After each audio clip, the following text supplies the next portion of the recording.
തിരിച്ചെത്താം.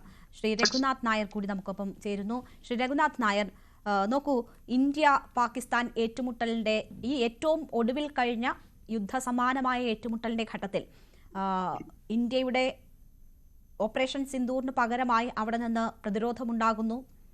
അതിൽ ഉപയോഗിക്കപ്പെട്ടത് Turkish, Chinese ആയുധങ്ങളാണ്. അത് വലിയ മേൽക്കൈ ഉണ്ടാക്കാൻ പാകിസ്ഥാൻ ഉതകുന്നതായിരുന്നില്ല. ഇപ്പോൾ മറ്റൊരു ഘട്ടത്തിൽ സൗദിയുമായി കൂടുതൽ അടുക്കുകയാണ്. അതൊരു സ്ട്രാറ്റജിക് ഡിഫൻസ് കരാറിലേക്ക് എത്തി നിൽക്കുന്ന സാഹചര്യം. അപ്പോൾ പാകിസ്ഥാൻ ഇനിയുള്ള സാഹചര്യം മുന്നിൽ കണ്ടുകൊണ്ട് പാകിസ്ഥാന് കൂടി വേണ്ടി നടത്തുന്ന നീക്കമാണോ എന്ന് സംശയിക്കപ്പെടുന്നു. ഇപ്പോഴത്തെ കരാർ പ്രകാരമാണെങ്കിൽ സൗദിയുടെ ഇടപെടൽ ഉണ്ടാകുമെന്ന് സംശയിക്കപ്പെടുന്നു. അപ്പോൾ നമുക്ക് അത് ആയുധപരമായി ഏതൊക്കെ തരത്തിൽ വെല്ലുവിളി ഉയർത്തും എന്നതാണ് താങ്കൾ കരുതുന്നത്?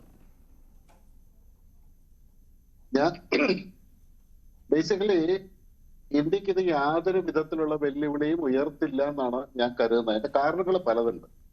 ഈ ഒരു എഗ്രിമെന്റിന്റെ വാർത്ത പുറത്ത് വന്ന ഉടനെ തന്നെ നമ്മുടെ മിനിസ്ട്രി ഓഫ് എക്സ്റ്റേണൽ അഫയേഴ്സിന്റെ സ്പോക്സ് പേഴ്സൺ പറഞ്ഞത് ഇത് നടക്കുന്നുണ്ടെന്നുള്ളത് ഞങ്ങൾക്ക് നേരത്തെ അറിയാമെന്നായിരുന്നു. ഇനി ഇതിലെ വിശദാംശങ്ങൾ ഞങ്ങളൊന്ന് പരിശോധിക്കട്ടെ എന്ന് പറഞ്ഞു. എന്ന് പറഞ്ഞു കഴിഞ്ഞാൽ ഇതിന്റെ ടേംസ് ആൻഡ് കണ്ടീഷൻസ് അത് ഫുള്ളായിട്ട് പുറത്തുവിടാൻ സാധ്യതയില്ല.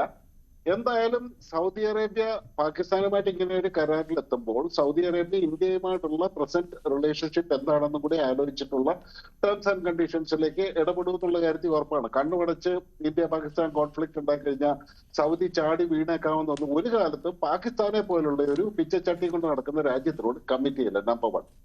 അപ്പൊ അതിന്റെ ടേംസ് ആൻഡ് കണ്ടീഷൻ എന്താണെന്ന് അറിവായാൽ തീർച്ചയായിട്ടും നമുക്ക് ഇതിനെ കുറിച്ച് വിശദമായിട്ട് പറയാൻ പറ്റും. പിന്നെ ഈ ഡീൽ എന്ന് പറയുന്നത് ഒരു 5-6 ദിവസം കൊണ്ട് ഓൾ ഓഫ് എ സഡൻ ഉണ്ടായ ഒരു ഡീലല്ല. അങ്ങനെ ഒരു ഡീൽ ഉണ്ടാകാൻ പറ്റില്ല. കാരണം ഈ സ്ട്രാറ്റജിക് പാർട്ട്ണർഷിപ്പ് എന്ന് പറഞ്ഞു കഴിഞ്ഞാൽ ഇത് കുറെ നാള് ചർച്ച ചെയ്തു. ഒരാൾ ഈ ഒരു ഐഡിയ കൺസീവ് ചെയ്യുന്നു, ഇത് മറ്റേ ആളുമായിട്ട് കമ്മ്യൂണിക്കേറ്റ് ചെയ്യുന്നു, അവർ തമ്മിൽ ഡിസ്കസ് ചെയ്യുന്നു. ഇത് ഒരുപാട് നാളുകൾ എടുത്തിട്ടായിരിക്കും ഇങ്ങനെ ഒരു സ്ട്രാറ്റജിക് പാർട്ട്ണർഷിപ്പിന്റെ എഗ്രിമെന്റ് സൈൻ ചെയ്യുന്നത്, ഏത് രാജ്യങ്ങൾ തമ്മിലായാലും. അപ്പൊ ഇത് ഈ ഖത്തറിന്റെ മേളിൽ ഇസ്രായേൽ ആക്രമിച്ചപ്പോൾ ഓൾ ഓഫ് എ സഡൻ 5-6 ദിവസം കൊണ്ട് ചാടിക്കയറി ഉണ്ടായ ഒരു ഡീലല്ല. കാരണം ഇതിനകത്ത് ഡിസ്കഷൻസ് ഉണ്ടാവും, ഡ്രാഫ്റ്റിംഗ് ഉണ്ടാവും, അത് കഴിഞ്ഞ് നെഗോസിയേഷൻസ് ഉണ്ടാവും. ഇതൊക്കെ നാളുകളായിട്ട് നടന്നുകൊണ്ടിരിക്കുന്നതാണ്. അപ്പൊ ഇതിന്റെ പുറകില് ഇതുവരെ നമ്മുടെ ഒരു മാധ്യമം പോലും പറയാത്ത മറ്റൊരു ചരിത്രം കൂടിയുണ്ട്. അവിടേക്ക് ഞാൻ കൊണ്ടുപോവാം. ഇനി ചോദ്യത്തിലേക്ക് ഞാൻ ആദ്യം വരാം. പാകിസ്ഥാൻ തീർച്ചയായിട്ടും ഡെസ്പറേറ്റ് ആണ്. ഇന്ത്യക്കെതിരായിട്ട് ആരുടെയെങ്കിലും ഒക്കെ ഒരു പാർട്ട്ണർഷിപ്പ് വേണമെന്നും പറഞ്ഞു. ഇപ്പൊ തന്നെ OICയുടെ മീറ്റിംഗ് നടക്കുമ്പോൾ നേറ്റോ പോലെ ഒരു സഖ്യം നമുക്ക് വേണമെന്ന് ഏറ്റവും ആദ്യം ആവശ്യപ്പെട്ടത് പാകിസ്ഥാനാണ്. പക്ഷെ അതിന് വലിയ ഒരു ആക്സെപ്റ്റൻസ് കിട്ടിയില്ല എന്നുള്ളതാണ് മറ്റൊരു വസ്തുത. കാരണം പാകിസ്ഥാന് മനസ്സിലായി ഇന്ത്യയുമായിട്ടൊരു പ്രശ്നം വന്നു കഴിഞ്ഞാൽ ചൈന ഡയറക്റ്റ് ഇടപെടണ്ട. ചൈനയ്ക്ക് അങ്ങനത്തെ സ്വഭാവമില്ല. ചൈന ഏതെങ്കിലും കാലത്ത് ചൈനയുടെ സേനനെ ഏതെങ്കിലും രാജ്യത്തിന് വേണ്ടി അയച്ചിട്ടുള്ളതായിട്ട് കേട്ടിട്ടുണ്ട്. ചൈന ചെയ്യില്ല അത്. ഒരു കാലത്തും സ്വന്തം മേല് മുറിഞ്ഞുകൊണ്ടുള്ള വേറൊരുത്തിന് വേണ്ടിയിട്ട് ചൈന ഇടപെടുന്ന പ്രശ്നമേ ഇല്ല. ഇത് പാകിസ്ഥാൻ ഇപ്പൊ കൃത്യമായിട്ട് മനസ്സിലായിട്ടുണ്ട്. പിന്നെ ടർക്കിയുമായിട്ടുള്ള പാകിസ്ഥാന്റെ എഗ്രിമെന്റ് എന്ന് പറഞ്ഞാൽ ടർക്കിക്ക് ഇന്ത്യയുമായിട്ടുള്ള ഒരു എൻഗേജ്മെന്റിന് ഒരുപാട് പരിമിതികളുണ്ട്. അത് അത്ര എളുപ്പമുള്ള കാര്യമല്ല. പിന്നെ നമ്മൾ നോക്കേണ്ട ഒരു കാര്യം എന്ന് പറഞ്ഞു കഴിഞ്ഞാൽ പാകിസ്ഥാൻ ഇനി ഇസ്ലാമിക് സ്റ്റേറ്റുകളോടുള്ള സ്നേഹം കൊണ്ട് ഞങ്ങളുടെ പട്ടാളത്തെ അയച്ച് നിങ്ങളെ സഹായിക്കാം, രക്ഷിക്കാം എന്നുള്ള ഒരു വലിയ മനസ്സോടുകൂടി ചെയ്തതാണ് എന്ന് പറയുകയാണെന്നുണ്ടെങ്കിൽ സൗദി അറേബ്യക്ക് വേണ്ടിയിട്ട് എന്തുകൊണ്ട് യമനുമായിട്ട് ഇങ്ങനെ ഒരു കരാർ ഉണ്ടാക്കിയില്ല, എന്തുകൊണ്ട് പലസ്തീനുമായിട്ട് ഇങ്ങനെ ഒരു കരാർ ഉണ്ടാക്കുന്നില്ല, അതുപോലെ സിറിയയുമായിട്ട് എന്തുകൊണ്ട് ഇങ്ങനെ ഒരു കരാർ ഉണ്ടാക്കുന്നില്ല? കാരണം വളരെ സിമ്പിൾ ആണ്, അവരുടെ കയ്യിലൊന്നും പൈസ ഇല്ല. സൗദി അറേബ്യ എന്ന് പറഞ്ഞു കഴിഞ്ഞാൽ ഓയിൽ റിച്ച് ആണ്, ക്യാഷ് റിച്ച് ആണ്, ഇഷ്ടംപോലെ പൈസ ഉണ്ട്. അതിന്റെ മറ്റൊരു ഉദാഹരണം എന്ന് പറഞ്ഞു കഴിഞ്ഞാൽ ഇസ്രായേലെ ഖത്തറിൽ ആക്രമണം നടത്തിയ ഉടനെ തന്നെ പാകിസ്ഥാൻ ഇസ്രായേലിലേക്ക് ഖത്തറിലേക്ക് ഓടിച്ചെന്നാണ് ഞങ്ങൾ സഹായിക്കാൻ, ഞങ്ങൾ കൂടെ നിൽക്കാം, നമുക്കൊരു പാർട്ട്ണർഷിപ്പ് ഉണ്ടാക്കാന്ന് പറഞ്ഞ് ചെന്ന് കഴിഞ്ഞപ്പോൾ ഖത്തർ അതിന് വലുതായിട്ട് ചെവി കൊടുത്തില്ല. അതുകൊണ്ട് ഏതാനും മണിക്കൂർ കഴിഞ്ഞിട്ടാണ് ഇവര് തിരിച്ചു പോരേണ്ടി വന്നത്. ഇനി ഞാൻ നേരത്തെ പറഞ്ഞ രണ്ടാമത്തെ ഒരു ആംഗിള് ഇവിടെ നമ്മൾ നോക്കേണ്ട ഒരു കാര്യം എന്ന് പറഞ്ഞു കഴിഞ്ഞാൽ ഇന്ത്യ സൗദി അറേബ്യ ഒരു യുദ്ധത്തിനുള്ള പോസിബിലിറ്റി, ഇന്ത്യ പാകിസ്ഥാൻ യുദ്ധങ്ങൾ ഇനിയും ഉണ്ടാകും, അതിന് സംശയമൊന്നുമില്ല. മേ ബി ഒരു 10-15 വർഷത്തിനുള്ളിൽ ഇന്ത്യ ചൈന കോൺഫ്ലിക്ട് പോലും ഉണ്ടാകും. കാരണം ചൈന ഇപ്പൊ കാണിക്കുന്ന ഫ്രണ്ട്ഷിപ്പ് ഒന്നും നമ്മൾ 100% വിശ്വസിക്കില്ല. കാരണം അമേരിക്ക ചൈനയുമായിട്ട് പ്രശ്നമുണ്ട്. അപ്പൊ ശത്രുവിന്റെ ശത്രു മിത്രം എന്നുള്ള രീതിയിലാണ് ചൈന ഇപ്പൊ ഇന്ത്യയോട് ഈ സഹാനുഭൂതി കാണിച്ച് അടുത്ത് വരുന്നത്. അപ്പൊ എന്തായാലും ചൈന ഇന്ത്യ ബോർഡർ ഡിസ്പ്യൂട്ടും എല്ലാം കിടപ്പുണ്ട്. ഇപ്പൊ നേപ്പാളിലെ പൊളിറ്റിക്സും എല്ലാം ഇതിലേക്ക് ഒരു പക്ഷേ ഒരു കാരണമായി മാറാനും സാധ്യതയുണ്ട്, അതെങ്ങനെ വരുന്നു എന്നുള്ളതനുസരിച്ചിട്ട്.